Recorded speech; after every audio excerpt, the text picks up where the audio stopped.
২০২৪ সালের ৫ আগস্ট ছাত্র জনতার অভ্যুত্থানে দেশ ছেড়ে পালিয়ে ভারতে আশ্রয় নেন শেখ হাসিনা।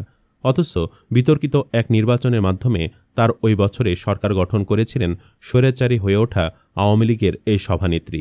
জনতার প্রতিরোধের মুখে সরকার প্রধানের পালিয়ে যাওয়ার ঘটনা বাংলাদেশে প্রথম হলেও সরকারের মেয়াদ শেষ হওয়ার আগেই ক্ষমতা ছাড়তে বাধ্য হওয়ার ঘটনা দেশটিতে আগেও বেশ কয়েকবার ঘটেছে।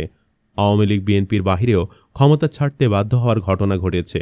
হাসিনার ক্ষমতাচ্যুতির ঘটনা সবার জানা থাকলেও আগের সেই ঘটনাগুলো কোন প্রেক্ষাপটে ঘটেছিল, কেনই বা ক্ষমতা ছাড়তে হয়েছিল খালেদা জিয়া কিংবা এরশাদদের, এসবের আদ্যপান্ত নিয়ে বিস্তারিত থাকছে ভিডিওর পরবর্তী অংশে।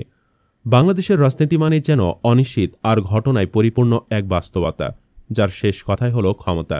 কেউ ক্ষমতায় যেতে মরিয়া, কেউ বা মরিয়া ক্ষমতা ধরে রাখতে, যে কারণে বাংলাদেশের ইতিহাসে বেশ কয়েকটি বিতর্কিত নির্বাচনে দেখা মিলেছে।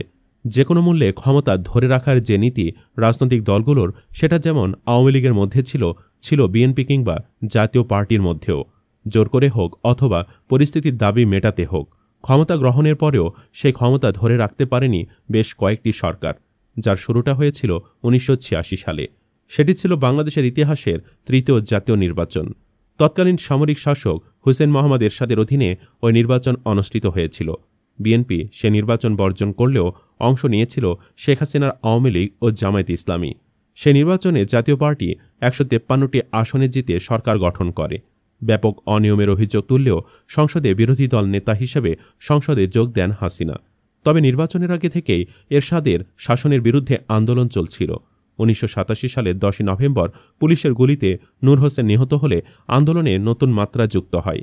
বাধ্য হয়ে ১৭ মাস স্থায়ী সেই সংসদ ওই বছরের ডিসেম্বরে ভেঙে দেন এরশাদ।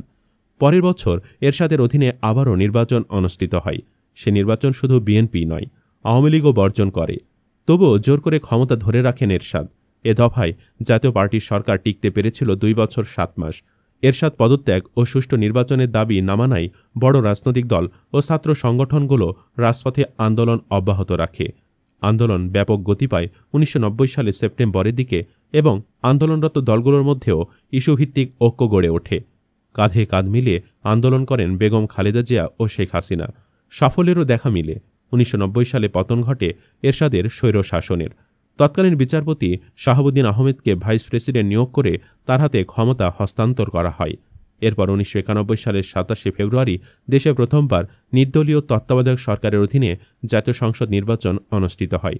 ওই নির্বাচনে খালেদা জিয়ার নেতৃত্বাধীন বিএনপি ১৪২টি আসনে জয়লাভ করে সরকার গঠন করে।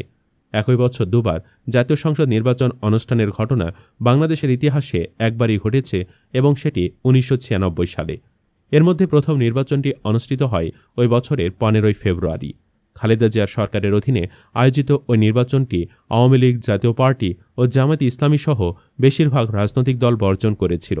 সাংবিধানিক বাধ্যবাধকতার কারণেই ওই নির্বাচন করতে হচ্ছে বলে তখন যুক্তি দিয়েছিল বিএনপি সরকার। ২৪শে জানুয়ারি জাতির উদ্দেশ্যে দেওয়া ভাষণে তৎকালীন প্রধানমন্ত্রী খালেদা জিয়া বলেন, ২১শে ফেব্রুয়ারির মধ্যে নির্বাচন না হলে দেশে সাংবিধানিকভাবে কোনো নির্বাচিত সরকার থাকবে না। সেজন্য এ নির্বাচনটিকে গণতান্ত্রিক প্রক্রিয়া অব্যাহত রাখার নির্বাচন হিসেবে বর্ণনা করেন তিনি। ফলে একতরফা ওই ভোটে বিপুল বিজয় পেয়েও ক্ষমতায় টিকতে পারেনি বিএনপি। জনগণের দাবি মেনে সরকার গঠনের মাত্র ১১ দিনের মাথায় সংসদ ভেঙে দিয়ে নতুন নির্বাচনের ঘোষণা দিয়েছিলেন খালেদা জিয়া। এরপর তত্ত্বাবধায়ক সরকার গঠিত হয়, যেখানে প্রধান উপদেষ্টার দায়িত্ব পালন করেন সাবেক প্রধান বিচারপতি মোহাম্মদ হাবিবুর রহমান। তার অধীনেই একই বছরের ১২ জুন সপ্তম জাতীয় সংসদে নির্বাচন অনুষ্ঠিত হয়, যার মাধ্যমে ২১ বছর পর রাষ্ট্র ক্ষমতায় ফিরেছিল আওয়ামী লীগ।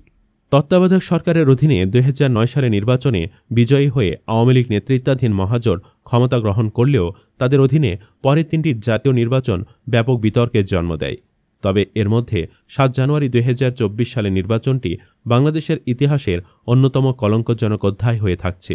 সে নির্বাচন বিএনপি, জামায়াত ইসলামী সহ আরও কয়েকটি দল বর্জন করেছিল। প্রতিদ্বন্দ্বীহীন নিরুত্তাপ নির্বাচনে ২২২টি আসনে নিরঙ্কুশ জয় পেয়ে টানা চতুর্থবারের মতো সরকার গঠন করে শেখ হাসিনার নেতৃত্বাধীন আওয়ামী লীগ। কিন্তু সে সরকার ৬ মাসও টিকতে পারে নাই। ছাত্র জনতার অভ্যুত্থানে জীবন বাঁচাতে ভারতে পালিয়ে নিজেকে রক্ষা করেন শেখ হাসিনা। পালিয়ে যায় লাখেরও বেশি আওয়ামী লীগ নেতা কর্মীও। শেষ হয় হাসিনার স্বৈরাচারী যুগেরও। এই 4টি পতনের মধ্যে কোন সরকারের পতনকে বাংলাদেশের ইতিহাস বদলে দেওয়া ঘটনা মনে করেন আপনারা?